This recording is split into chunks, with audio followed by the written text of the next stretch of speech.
Hello, everybody. Everybody's doing well. It's July day. It's not too hot where you're at, or at least that you're staying cool. Some old messages. We start in the new journal, the next journal, Journal 4,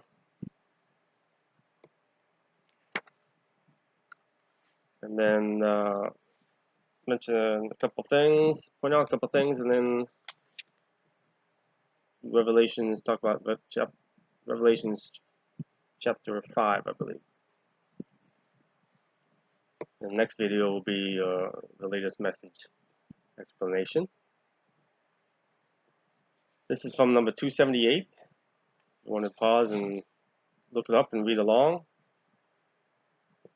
and I'll read through it fast and then go back and go over it. From October 14th, 2011. Magnificent glory beyond compare, sights that make you stop and stare. Duty called the many brave, thought the world they would save, dismissed all desires that filled their hearts, sought to fulfill their sacred parts. Don't you hear the sparrow's call, calls to you from sacred wall? Many died upon that ground, uttered no word, made not sound. Ne'er before had such a battle raged, all darkness had become uncaged. Charging into sightless eyes, thousands upon thousands of heartfelt cries. Follow me, the words I spoke, hateful rage within awoke. Arrows flew through skies so blue, how'd I end up so far from you? Black in the sky, in countless numbers, left so many to eternal slumbers. Cataclysmic upheaval of earth and stone, ripping flesh and crushing bone. Through the door of timeless wandering, no time left for senseless pondering. As we died and as we suffered, heaven's descent was never buffered. I chose as cowards choose, cared not for what I would lose. Payment for what it cost, left me wandering oh so lost. Redemption comes to me at last. Sins of lives long since past. All mankind mirrors that fate, choice is theirs, never too late. Till upon the final day, when all darkness shall fall away. Yea or nay, what shall it be, dark descent eternally free? Choose wisely, one and all, it will be final roll call. So much sadness, so much madness, seeds I give you to disperse, all is hidden in simple verse. Open hearts, open minds, they shall grow, release the binds. Blood of angels, purest light, feel the power, feel the might. Die is cast, feel the flow, all descend in heaven's glow. We are here with all the rest, gathering at the Lord's request. I am he is me, what I was again shall be. Gathering speed to final descent, all of heaven is being sent. Unimaginable powers unleashed upon, evil and terror, all sin is gone. Father's hand shall sweep the land, fallen angels he shall disband. Vanity of vanities blinds their sight, sends them all to eternal night. Peace shall come to man at last, when what shall come from distant past. I'm not sure who the speaker is. Obviously, a soldier or warrior in some sort of battle. When I don't know, but they mentioned arrows black in the sky, so it's but the cataclysmic upheaval of Earth, which denotes explosions. Now I'm thinking like somebody with arrows fighting against somebody with artillery. And then I just realized that the upheavals could be like somebody's using catapults and slinging large boulders or burning pitch or something that would explode the ground. So it could be that too. Plus, sacred battle sounds like, initially sounded to me like a with the Crusades, sometime during the Crusades. So it could be that, but I'm not sure. I'm always going to tell you if I'm not sure. I'm not going to try to make something up. I just tell you what I feel, what I sense about it, and then you may get something else. And you're always welcome to share. Magnificent glory beyond compare, sights that make you stop and stare. It's referring to heaven. Duty called the many brave, thought the world they would save. This makes it sound like a sacred war or battle. Dismissed all desires that filled their hearts, sought to fulfill their sacred parts. Again, that makes it sound like a sacred war, a holy war of some sort. Don't you hear the sparrow's call, calls you from sacred wall? Sparrow, which usually is associated with or has been associated with soul, or a newly passed soul. Many died upon that ground, uttered no word, made not a sound, which means they died quickly. Ne'er before had such a battle raged. All darkness had become uncaged. Charging into sightless eyes, they could not see their enemy, thousands upon thousands of heartfelt cries. Follow me, the words I spoke. So this person was a leader, a commander of some sort. Hateful rage within awoke. Again, it's the battle, the rage, the hate, the anger, the desire to maim. And that's this comes from darkness. Arrows flew through skies so blue. How'd I end up so far from you? Now, is it you speaking to me, or is it you he's speaking to a loved one, or to God? Black in the sky in countless numbers left so many to eternal slumbers. So those arrows took a lot of lives. Cataclysmic upheaval of earth and stone then happened. So again, it's explosions or possibly the catapults. Ripping flesh and crushing bone. Through the door of timeless wandering, which is the door, timeless wandering, being the door to the mist. No time left for senseless pondering. As we died and as we suffered, heaven's descent was never buffered. So heaven was coming down, taking some, but others ended up in the mist. I chose as cowards choose, cared not for what I would lose. Payment for what it cost left me wandering oh so lost. So he's telling he was wandering the mist. So he chose as cowards choose. Not choose the light, to remain. Not believe, not trust, have the faith. Cared not for what I would lose by doing that, making that choice. It was payment for what it cost. Payment for what it cost. The cost of that decision was to left him wandering, oh so lost in the mist. Redemption comes to me at last. So he was taken up, finally. Sins of lives long since past. So he had multiple lives, or speaking about others like him. All mankind mirrors that fate. Choice is theirs, never too late. All mankind mirrors that fate of making the wrong choice. Choice is theirs, it's never too late. Never too late until the doors of heaven are closed. Till upon the final day, when all darkness shall fall away. Which is what that's talking about. Till that final day, when the gates of heaven are closed, everything's done, the rebirth and remaking of the earth and heaven, then it'll be too late. Yea or nay, what shall it be? The choice that all who in judgment have to make, but they all have to make at some point in time. Dark descent or eternally free.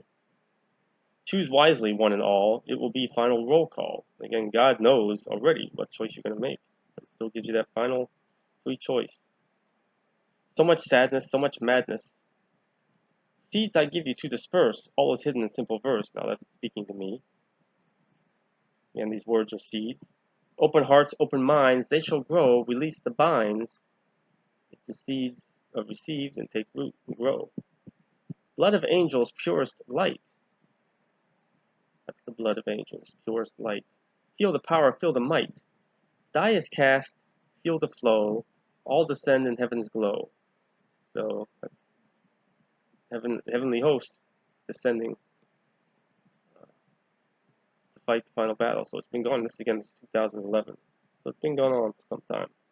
The battle has been going on. Still more of heavenly host still descends. We are here with all the rest, gathering at the Lord's request. Like they're going to actually say no to the Lord, but not going to command them. They all have free will. I am he is me. It's confirmed that once into the light, we're connected to him, we're part of him. Barriers are gone. What I was, again, shall be. That's part of God. Gathering speed to final descent, all of heaven is being sent. Unimaginable powers unleashed upon. evil and terror, all sin is gone. Father's hand shall sweep the land, they speak for themselves. Fallen angels he shall disband. Vanity of vanities blinds their sight, sends them all to eternal night. Peace shall come to man at last, when what shall come from distant past, which is Eden. So, I hope that had meaning to you. Next one. Here is just 4 words in Latin, number 279 from 2:30 a.m. on the 19th of October 2011. Perfunctorum articulatum spiritum fecundi. Perfectorum, translated, duties are over. Translation I got then. Articulatum, articulate. So I was getting at the time, I remember my duties were over for articulating, sharing the word, but clearly was not the case. Maybe the speaker's duties were over, that particular speaker, I'm not sure. Spiritum fecundi. Fecundi is fruitful. Spiritum, well, spiritum is breath, spirit. This was a spiritum. And S, like translated as R. Pi is your. PIR is your. And itum, or seeks. I also got ritum, the right of, or ritu, right. So something to do with right, or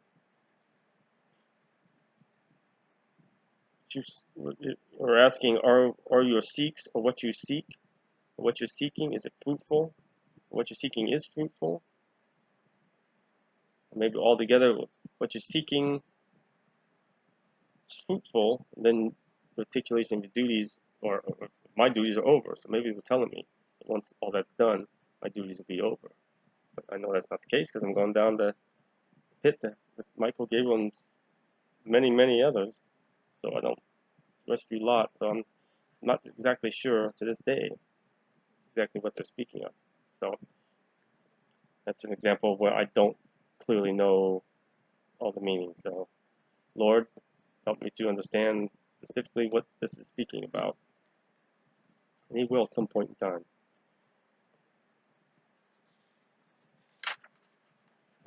And that with that point, so I want to go over Revelations 5.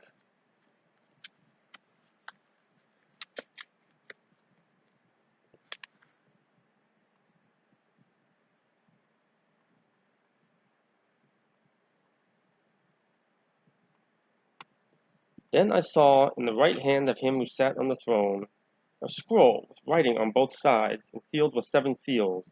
And I saw a mighty angel proclaiming in a loud voice, "Who is worthy to break the seals and open the scroll?"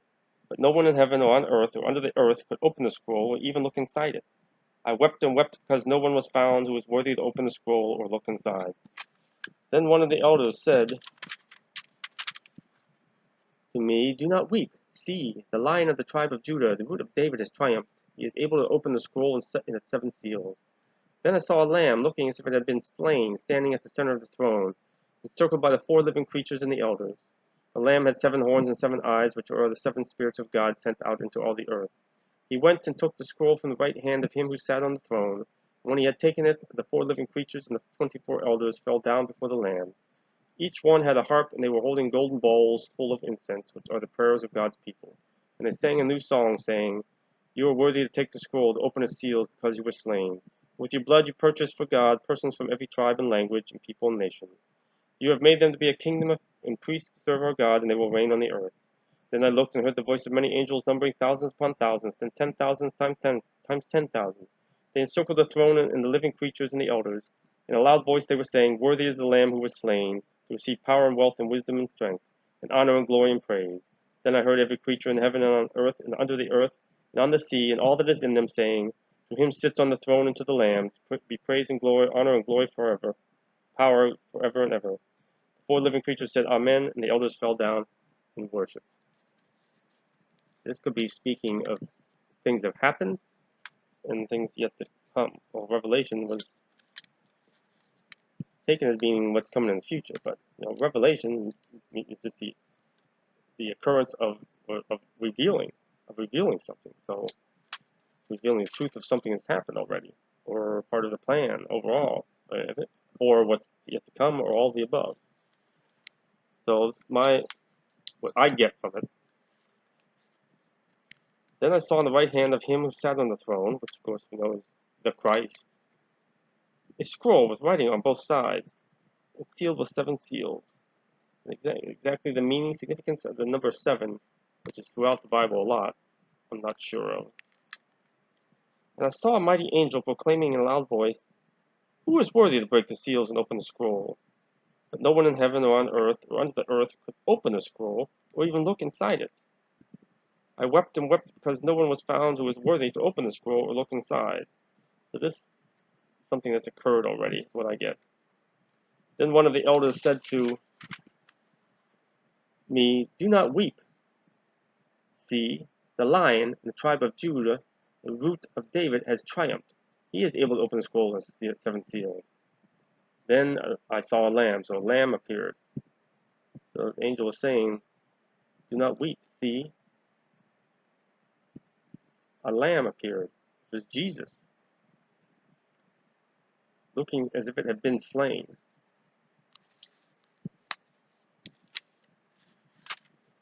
Or the one on the throne could be God. And the lamb is Jesus, looking as if it had been slain, which he was crucified. He was standing at the center of the throne before God. I'm thinking more of God. Or it could be the Christ against Jesus, and Jesus was a physical being. Christ was the entity, spiritual entity. They became together as one. So it makes me think the throne was God. And I saw a lamb, which be Jesus, looking as if it had been slain, standing at the center of the throne, encircled by the 4 living creatures and the elders. It's all those who see all, who know all, who serve the Lord, who serve God. The lamb had 7 horns and 7 eyes, which are the 7 spirits of God sent out into all the earth. So he's now in spiritual form, symbolically in spiritual, described in spiritual form, as being all-seeing, all-knowing. He went and took the scroll from the right hand of him who sat on the throne. So Jesus took the scroll from God. When he had taken it, the 4 living creatures and the 24 elders fell down before the Lamb. As God let him take it, so he was proclaiming to all of heaven, "This is my Son." So they all bowed down before him. Each one had a harp, and they were holding golden bowls full of incense for the prayers of God's people. All the petitions of God's people were also placed before Jesus. And they sang a new song, saying, or it could be Jesus, they're representing Jesus presenting them all to God. Or it could mean that tie in with the veil being torn and say, hey, no one gets to the Father except through me, comes to the Father except through me. So I am the way, I am the truth and the life. So it could have to do with that. But now they're saying, hey, all prayers, petitions come through Jesus. And they sang a new song saying, "You are worthy to take the scroll and to open its seals. Because you were slain, with your blood you purchased for God," clearly the Lamb is Jesus, "persons from every tribe and you purchased for God persons from every tribe and language and people and nation, everybody. You have made them to be a kingdom and priests to serve our God, and they will reign on the earth." Then I looked and heard the voice of many angels, numbering thousands upon thousands and 10,000 times 10,000. They encircled the throne and the living creatures and the elders. In a loud voice they were saying, "Worthy is the Lamb who was slain to receive power and wealth and wisdom and strength and honor and glory and praise." He's become worthy. He is worthy of receiving all that God is. Then I heard every creature in heaven and on earth and under the earth and on the sea and all that is in them saying, "To him who sits on the throne and to the Lamb be praise and honor and glory forever and power forever and ever." All living creatures said, "Amen," and the elders fell down and worshipped. So this is something that would have happened already, and it could happen again. Even Jesus will bow down and kneel before God. but we know it's happened for sure already. So Jesus was giving authority, power. The veil was torn. So God was acknowledging, he was acknowledging his son before all of heaven. He acknowledged that he was the go-between. He was the presenter of petitions of and prayers of all mankind. And he did not need to go through a middleman anymore. Everybody. And it confirmed, God was confirming, acknowledging that he had saved, purchased with his blood, purchased salvation for everybody if they chose to accept it. Free will. So, praise God, that's the meaning of that. And a couple other things. When it talks about take out the splinter in your own eye, before you can see clearly. So here it's referring also to people, individuals, and then people that are also people that are sharing the word of God, or preachers, pastors, priests, popes, everything. If they're blinded by the splinter in their own eye, and the splinter means to be something physical, something of this world. If they're blinded by something of this world, they're unable to see the truth, and then therefore unable to share the truth. So, and that's what's happened over millennia. And the other thing was, we're told to commit everything we do to God. There's a subtle difference here. That's the superficial meaning. And this message mentions both of these things. This next message that I'm going to share came in yesterday. We commit everything. It says everything that we want to do during our day, we commit to God. But the deeper spiritual meaning is commit everything of your life, all things, commit to doing them for God, doing His things, what He needs of you, not what you want, but come down to not what you want, but what He wants. So that's the subtle difference there. So food for thought on that. So with that, I'll move on to the next video, and I hope this has meaning for you, helped you. Revelations, that one was kind of self-explanatory, but might not have been for everybody, because I know Revelation is very, very metaphorical, so symbolic. So I hope that helped, and hope the rest of your day or night is a good and safe one. Peace of Christ, and God bless.